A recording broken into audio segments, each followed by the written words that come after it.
దాని కోసం కాదు. ఇప్పుడు నేను ఆల్రెడీ 10 నామినేషన్ వేయడం నేను 42 years నుంచి.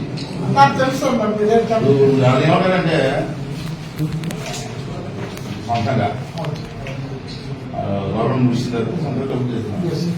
ఆ వ్యాన్కి స్టెక్కరింగ్ చేయమంటారు. ఇప్పుడు నుంచి చేశారు. నేను నామినేషన్ చేసిన స్టెక్కర్ ఆ బొమ్మ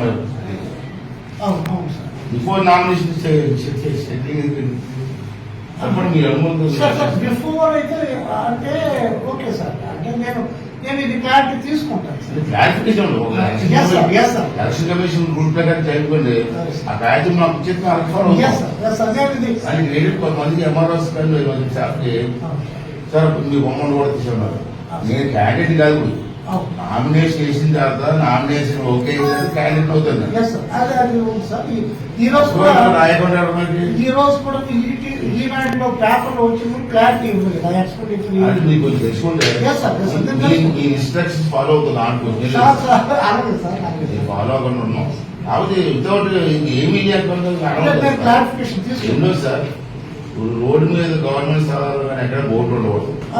అది ఓకే సార్. నా ఇంటి బోర్డు మీ ఇంటి మీద మేము అడగలేదు సార్. అయితే ఆ ముందు ఉన్నది కొంచెం రోడ్డు మార్జిన్లో ఉంది అన్న టైప్ లో. అదే సార్. సార్ మీరు రాకండి సార్, నేను ఇది సింపుల్ సార్. అంటే మనకి ఏంటంటే ఈ డిఫేస్మెంట్ గురించి మొన్న సీఎం గారు ఇక్కడ ఏమన్నారంటే from all government offices campus all wall writing posters placards cutouts banners flags etc. shall be removed within 24 hours from announcement of elections. All unauthorized political advertisements in public places like railway stations, bus stand, bridges, buses, electric poles, municipal buildings, etc. shall be removed within 48 hours from the announcement of elections. Yes sir. మూడోది ఏంటంటే all నమస్కారం అండి. మరి ఎన్నికలు దగ్గర అవుతున్నాయి. Schedule కూడా release చేయడం జరిగింది. నామినేషన్ టైం కూడా దగ్గర పడుతుంది కాబట్టి ఇప్పుడు ఎలక్షన్ కమిషన్ వారు కొన్ని రూల్స్ కూడా పెట్టడం జరిగింది. ఇవన్నీ కూడా ప్రజానాయకులకి నాయకులకి తెలిస్తే కరెక్ట్గా ఫాలో అవడానికి అవకాశం ఉంది. కాబట్టి ఎన్నికల కమిషన్ ఏ రూల్స్ ఇచ్చారో ఆ కాపీస్ ఆల్ పార్టీస్కి ఇస్తే బాగుంటుందో ఫాలో అవుతాం. రెండోది ఏంటంటే ఇప్పుడు టిట్కో ఇల్లు ఉన్నాయి నర్సిపట్నంలో, గవర్నమెంట్ హౌస్, దానికేమో వాళ్ళు పార్టీ రంగులు వేశారు. మరి ఎలక్షన్ కమిషన్ రూల్ ప్రకారంగా ఆ రంగులు తీసేవాళ్ళు కదా. రంగు తీయడానికి ఎంత ఖర్చు అవుతుంది, ఇది ఎందుకు తీయట్లేదు, అవన్నీ కూడా ప్రాబ్లమ్స్ ఉన్నాయి. ఈ ప్రాబ్లమ్స్ అన్నీ కూడా ఆర్డీఓగా తీసుకురావడానికి, అలాగే మైక్ సెట్ పర్మిషన్ ఉన్నాయి. పూర్వం ఏంటంటే మనం చాలా ఎలక్షన్ చూసాను నేను, 30 రోజులకి కూడా చాలా తీసుకొని పర్మిషన్ తీసుకునేవాళ్ళని. ఇప్పుడు వీళ్ళు ఏమన్నారు, రోజు తీసుకోవాలంటారు. అది చాలా పెద్ద పని, జరిగే పని కాదు, బిజీగా ఉంటాం అందరం. అంచేత షెడ్యూల్ వచ్చిన దగ్గర నుంచి ఎన్నికల టైం అయ్యే వరకు 30 రోజులు అవ్వండి, 10 రోజులు అవ్వండి, టోటల్గా చలాన్ని తీసిస్తే పర్మిషన్ ఇచ్చేస్తే మా పని మేము చేసుకుంటాం. అది గ్రామాలు వెళ్ళినప్పుడు గ్రామాల్లో మీటింగ్ చెప్తున్నప్పుడు ప్రతి గ్రామంలో కూడా పర్మిషన్ పెట్టాలి మనం. అది రూల్ ఉంది. ఆ రూల్ ఏంటంటే లోకల్ పోలీస్ స్టేషన్ ఇస్తే సరిపోదు, దానికి ఆర్డీఓ కలెక్టర్ అవసరం లేదు. లోకల్ పోలీస్ స్టేషన్కి పలానా రోజుని పలానా టైంలో పలానా ఊళ్ళో నేను మీటింగ్కి వెళ్తున్నాను, నాకు పర్మిషన్ ఇవ్వమంటే అక్కడ లోకల్ పోలీస్ స్టేషన్ ఇచ్చేయవచ్చు. దానికి మళ్ళీ ఆర్డీఓకి రావాలా, కలెక్టర్కి రావాలా, ఎస్పీకి రావాలంటే ఉన్న టైం తక్కువ. మరి ఇవన్నీ తిరగడం కష్టం. అటువంటివన్నీ కొంచెం మోడిఫై చేస్తే బాగుంటుందంటే ఎలక్షన్ కమిషన్ మాట్లాడమని చెప్పాం. అన్నీ సరి చేస్తా ఉన్నారు.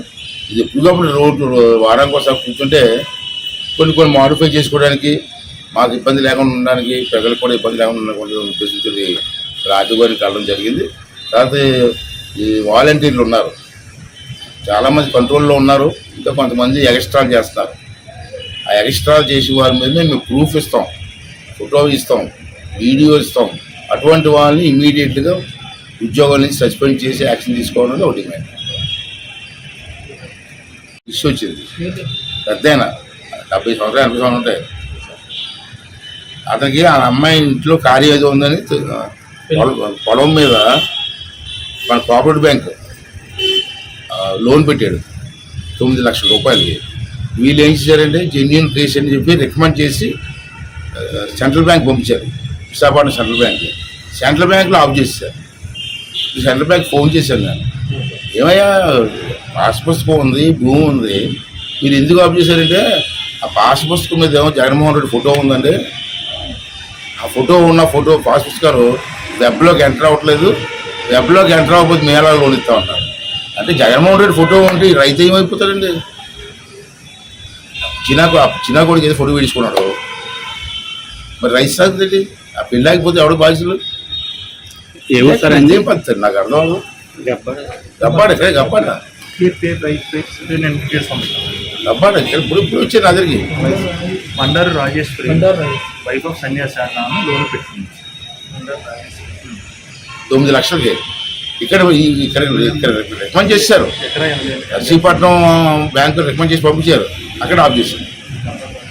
ఏమంటే వెబ్లోకి ఎంటర్ అవ్వలేదు. ఎవరితో పోయింది?